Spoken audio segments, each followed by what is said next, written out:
जय श्री कृष्ण। श्रीमद् भगवद गीता के प्रथम अध्याय के दूसरे और तीसरे श्लोक में पांडव सेना की व्यूह रचना दिखलाकर अब दुर्योधन 3 श्लोकों द्वारा पांडव सेना के प्रमुख महारथियों के नाम बतलाते हैं। अत्र शूरा महेश्वासा भीमार्जुन समायुधि युयुधानो विराटश्च द्रुपदश्च महारथः धृष्टकेतुश्चेकितानः काशीराजश्च वीर्यवान् पुरुजित् कुन्तिभोजश्च शैब्यश्च नरपुङ्गवः युधामन्युश्च विक्रान्त उत्तमौजाश्च वीर्यवान् सौभद्रो द्रौपदेयाश्च सर्व एव महारथा। अर्थात इस सेना में बड़े बड़े धनुषों वाले तथा युद्ध में भीम और अर्जुन के समान सूरवीर सात्यकी और विराट तथा महारथी राजा द्रुपद धृष्टकेतु और चेकितान तथा बलवान काशीराज पुरुजित कुंतीभोज और मनुष्यों में श्रेष्ठ शैब्य पराक्रमी युधामन्यु तथा बलवान उत्तमौजा सुभद्रा पुत्र अभिमन्यु एवं द्रौपदी के 5 पुत्र ये सभी महारथी हैं। यह इन तीनों श्लोकों का शब्दार्थ है। अब यहाँ सर्वप्रथम प्रश्न उठता है कि अत्र पद का यहाँ किस अर्थ में प्रयोग हुआ है।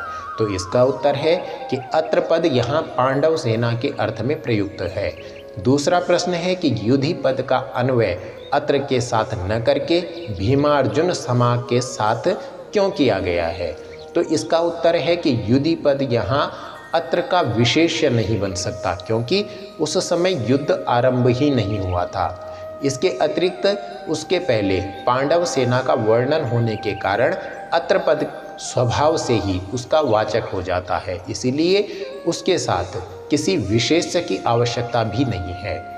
भीमार्जुन समा के साथ युधि पद का अन्वय करके यह भाव दिखलाया गया है कि यहाँ जिन महारथियों के नाम लिए गए हैं वे पराक्रम और युद्ध विद्या में भीम और अर्जुन के ही समान समता रखते हैं।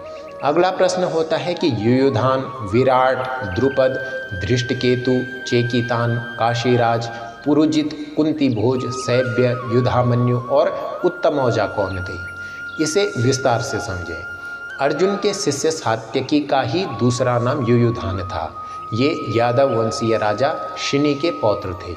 ये भगवान श्री कृष्ण के परम अनुगत थे और बड़े ही बलवान एवं अतिरथी थे। ये महाभारत युद्ध में न मरकर यादवों के पारस्परिक युद्ध में मारे गए थे। युयुधान नामक एक दूसरे यादव वंशीय योद्धा भी थे। विराट मत्स्य देश के धार्मिक राजा थे। पांडवों ने 1 वर्ष इन्हीं के यहाँ अज्ञातवास किया था। इनकी पुत्री उत्तरा का विवाह अर्जुन के पुत्र अभिमन्यु के साथ हुआ था। ये महाभारत युद्ध में उत्तर श्वेत और शंख नामक 3 पुत्रों सहित मारे गए। द्रुपद पांचाल देश के राजा पृषत के पुत्र थे।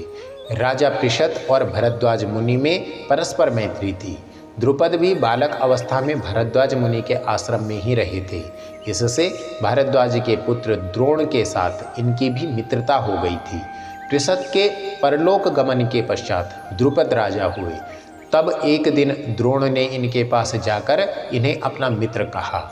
द्रुपद को यह बात बुरी लगी। तब द्रोण मन में क्षुब्ध होकर चले आए। द्रोण ने कौरवों और पांडवों को अस्त्र विद्या की शिक्षा देकर गुरु दक्षिणा में अर्जुन के द्वारा द्रुपद को पराजित कराकर अपने अपमान का बदला चुकाया और उनका आधा राज्य भी ले लिया। द्रुपद ने ऊपर से द्रोण से प्रीति कर ली, परंतु उनके मन में क्षोभ बना रहा।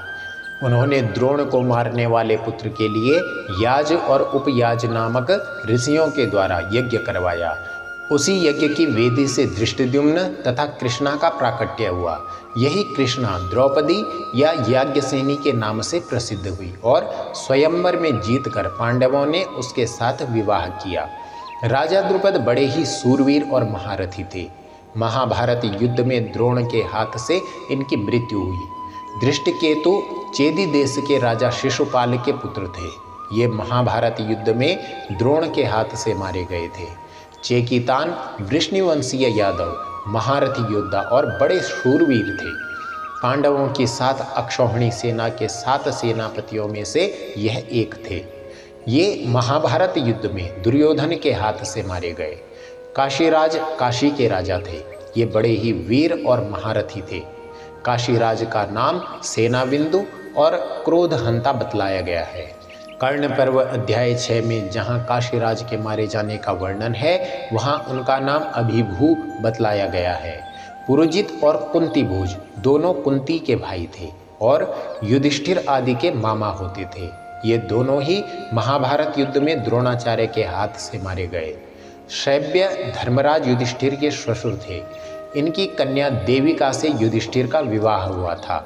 ये मनुष्यों में श्रेष्ठ, बड़े बलवान और वीर योद्धा थे, इसीलिए इन्हें नरपुंगव कहा गया है। युधामन्यु और उत्तमौजा दोनों भाई पांचाल देशीय राजकुमार थे। पहले अर्जुन के रथ के पहियों की रक्षा करने पर इन्हें नियुक्त किया गया था। ये दोनों ही बड़े भारी पराक्रमी और बल संपन्न वीर थे, इसीलिए इनके साथ क्रमशः विक्रांत और वीर्यवान दो विशेषण जोड़े गए हैं। ये दोनों रात को सोते समय अश्वत्थामा के हाथ से मारे गए। अगला नाम है अभिमन्यु का। अर्जुन ने भगवान श्री कृष्ण की बहन सुभद्रा से विवाह किया था। उन्हीं के गर्भ से अभिमन्यु उत्पन्न हुए थे।